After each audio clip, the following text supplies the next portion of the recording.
Hello and welcome.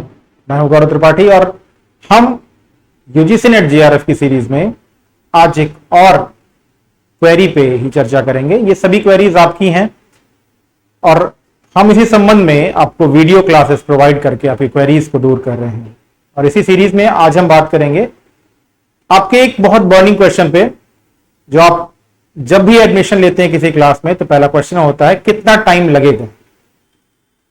क्योंकि आपके मन में क्यूरियोसिटी होती है कि कितना टाइम हमें इस टॉपिक को या सब्जेक्ट को देना है, क्योंकि आपको भी अपने घर या खुद को जवाब देना है कि कितना टाइम मैं लगाऊंगा। आज के इस क्लास में हम ये समझेंगे कि यूजीसी नेट जीआरएफ एग्जामिनेशन में जो एग्जाम है उसकी प्रिपरेशन में कितना टाइम आपको मिनिमम लगता है। राइट, चलिए बात करते हैं हम यूजीसी नेट जीआरएफ परीक्षा में कितना समय लगता है, कितना टाइम लगेगा आपको यूजीसी नेट जीआरएफ एग्जामिनेशन में कि आप उस एग्जामिनेशन के लिए लगभग प्रिपेयर हो जाएं। क्लियर, देखते हैं कितना टाइम लगेगा। ये कैसे डिसाइड होगा? ये पहले डिसाइड होगा कोर्स और सिलेबस के अकॉर्डिंग। एक एवरेज स्टूडेंट को ध्यान में रखे हमने ये पैरामीटर और ये जो कैलकुलेशन है वो बनाया है। तो कोर्स पहले देखते हैं। कोर्स है पेपर 1 और पेपर 2, दो पेपर हैं। पेपर 1 में कुल कितनी यूनिट्स हैं? 10 यूनिट्स। और 10 यूनिट्स में कुल टॉपिक्स कितने हैं? 50।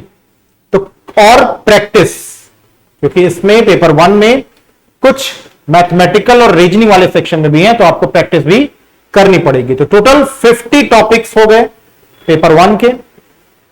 पेपर 2 यानी आपका ऑप्शनल सब्जेक्ट, जिसमें 10 यूनिट्स है और लगभग 20 टॉपिक पर यूनिट। ये हमने एक एवरेज माना है कि 20 टॉपिक एक यूनिट में है, तो लगभग 200 टॉपिक्स आपके यहां पे हो गए पेपर 2 में। पेपर 1 में 50 और पेपर 2 में 200। अगर दोनों टॉपिक को हम ऐड करें तो कुल 250 प्लस टॉपिक्स हो सकते हैं। उससे कम होने की संभावनाएं बहुत कम है। कितने? 250 टॉपिक हो गए। अब 250 टॉपिक्स को आपको प्रिपेयर करना है, यह हमारा गोल होगा। और हमारे गोल के लिए जो टारगेट है वो कितना है? 250 टॉपिक्स। 250 टॉपिक्स टोटल है, लेकिन इसके साथ एक और पॉइंट ऐड किया गया है कि आपको लगातार क्या करनी है? प्रैक्टिस भी करनी है। क्योंकि बिना प्रैक्टिस के जो मैथमेटिकल रीजनिंग है या जो रीजनिंग का है या डीआई का सेक्शन है या आपके ऑप्शनल सब्जेक्ट में भी कई ऐसे मैथमेटिकल सिलेबस में होंगे टॉपिक्स जो आपको लगातार बार बार प्रैक्टिस करने हैं। तो अगर एक टॉपिक को प्रिपेयर करने में एवरेज आप 3 आवर लगाते हैं, यानी एक टॉपिक को प्रिपेयर 3 घंटे में करेंगे, तो आपके टोटल टॉपिक कितने हैं? 250 टॉपिक, पेपर 1 और पेपर 2 दोनों को मिला करके। तो कुल टोटल टॉपिक कितने हो गए? 750 आवर्स। आप कुल 250 टॉपिक्स को आप अगर एक टॉपिक को प्रिपेयर करने में 3 आवर लगाते हैं तो कुल 750 आवर्स हो जाएंगे, यानी 750 घंटे आपको लगेंगे अपने 250 टॉपिक्स को प्रिपेयर करने के लिए। प्लस 250 घंटे हमने यूं निकाले हैं कि आपको कोर्स रिवाइज भी तो करना है, सिर्फ एक बार प्रिपेयर नहीं करना है, आपको क्या करना है? रिवाइज। तो अगर 1/3 टाइम आपको लगता है रिवाइज करने में, तो लगभग 250 घंटे आपको रिवीजन में लगेंगे। तो ये टाइमिंग कितना हो गया? ये टाइमिंग हो गया कुल 1000 घंटे, 1000 आवर्स, जिसमें आप अपना कोर्स प्रिपेयर करेंगे या पढ़ेंगे, चाहे कोचिंग में पढ़ेंगे या खुद से पढ़ेंगे, और उस जो टाइम पीरियड है उसमें रिवीजन भी इंक्लूड है। लेकिन उसमें अभी हम इंक्लूड करेंगे मॉक टेस्ट, क्योंकि आप मॉक टेस्ट भी देंगे। और ये मॉक टेस्ट क्या होता है? उतने ही देर का होता है जितना देर आपकी परीक्षा होती है। कुल अगर आप 20 मॉक टेस्ट दे रहे हैं, मान लिया किसी कोचिंग पढ़ रहे हैं वो आपको 10 मॉक टेस्ट दे रहा है, आप 10 मॉक टेस्ट की दूसरी कोचिंग का ले लीजिए, तो कुल कितने हो गए? 20। मैं हमेशा कहता हूं कि कम से कम 20 मॉक टेस्ट लगाइए। ध्यान दीजिए, ये प्रैक्टिस सेट नहीं है, ये क्या है? ये मॉक टेस्ट है, ये एकदम एग्जामिनेशन के पैटर्न पे हो, वैसे ही वो मार्कशीट आप फुल कर रहे हो या सीबीटी बेस्ड हो किसी कोचिंग इंस्टीट्यूट में, तो वो और बेटर है। क्लियर? तो कुल अगर 20 घंटे आप मॉक टेस्ट में 20 मॉक टेस्ट दे रहे हैं और एक मॉक टेस्ट 3 आवर का है, तो कुल 60 आवर्स आप देंगे, राइट? और प्रैक्टिस टेस्ट जो आप देंगे वो 30, तो एक प्रैक्टिस टेस्ट जो है वो भी 3 आवर का होगा और आप 30 प्रैक्टिस टेस्ट देंगे तो लगभग 90 घंटे और हो गए। तो कुल कितने आवर का प्रोग्राम हो गया? 1150 आवर का प्रोग्राम हो गया, यानी 1150 घंटों का ये पूरा कार्यक्रम आपका हो गया। कितने घंटे का? 1150, जिसमें क्या इंक्लूड है? आपके टोटल टॉपिक की प्रिपरेशन, टोटल टॉपिक का रिवीजन, आपके कंप्लीट मॉक टेस्ट और आपके कंप्लीट प्रैक्टिस टेस्ट। कुल कितना टॉप आवर्स हो गया? 1150 या 1150 आवर्स, यानी आपको कम से कम 1150 घंटे की पढ़ाई करनी ही करनी होगी। ये हम तब मान रहे हैं जब आप अपनी पीजी प्रोग्राम्स में एवरेज रूप से पढ़ के आए हैं। क्लियर? जितना ही पीजी में आप ज्यादा पढ़े रहेंगे या ज्यादा पढ़ रहे होंगे, उतना ही आपके इन घंटों में कमी हो जाएगी। क्लियर? आगे अब टोटल आवर्स कितने हो गए? 1150 घंटे, 1150 घंटे पढ़ने हैं आपको।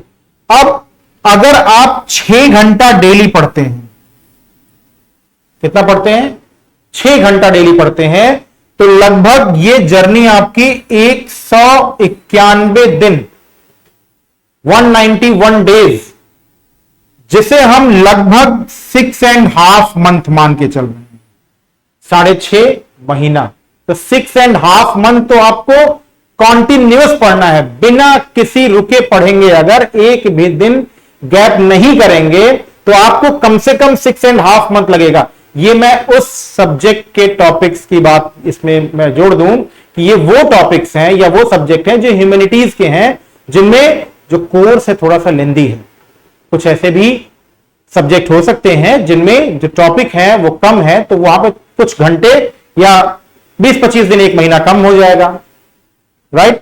तो अगर एवरेज रूप से जो हमने एक ह्यूमैनिटीज के सब्जेक्ट को देखा है, तो उसमें आपको कुल 6-6.5 महीने तो लगेंगे, वो भी तब जब आप 6 घंटे डेली पढ़ रहे हैं।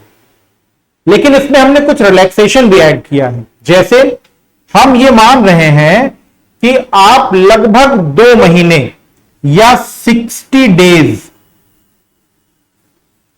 बीच में गैप भी कर देंगे। 60 डेज क्या करेंगे? गैप भी कर देंगे, यानी 1 महीने में एवरेज रूप से आप 20-21 दिन ही पढ़ पाएंगे, इससे ज्यादा नहीं पढ़ पाएंगे। कुछ दिन गैप होगा, बाकी कोई कार्यक्रम, कभी फेस्टिवल्स आ जाएंगे तो 5, 6, 7, 8 दिन एक साथ निकल जाएंगे, संडेज को छुट्टी। तो ये सारी चीजें जो है वो हम इसलिए इसमें से ऐड कर रहे हैं क्योंकि इतना भी स्ट्रिक्ट टाइम टेबल ना आप अपना सेट कर लीजिए गोल कि उसको अचीव ना कर पाइए। प्रैक्टिकली जितना हो सकता है हमने वही डेज, वही टाइमिंग यहां पर ऐड की है, प्रैक्टिकल होकर के। जो एक एस्पिरेंट कहीं पर दूसरे शहर में जाकर के या खुद अपने घर रह करके कितना पढ़ाई कर सकता है, अगर आपने किसी कोचिंग का ऑनलाइन ऑफलाइन कोर्स लिया है या लगातार किसी के गाइडेंस में है या आप पीजी के साथ ही प्रिपरेशन कर रहे हैं, तो इतना ही टाइम आप प्रैक्टिकली दे पाएंगे, से ज्यादा टाइम दे नहीं पाएंगे। हां, किसी दिन आप ज्यादा पढ़ सकते हैं, लेकिन रोज ये काम हो नहीं पाए। तो 2 महीने हम और ऐड कर लेते हैं, तो अब ये कितना हो गया? 8.5 मंथ, यानी लगभग 8.5 महीनों की ये जर्नी आपकी है। ये आप क्लियरली मान लीजिए। तो जब भी यूजीसी नेट जेआरएफ की प्रिपरेशन आपको टाइमिंग लगेगी, तो इस कैलकुलेशन से हमने क्या निकाला कि कुल आपको 8.5 मंथ, यानी अगर इसे हम एक एवरेज लें तो 7 से 9 महीने का ये पूरा गेम है।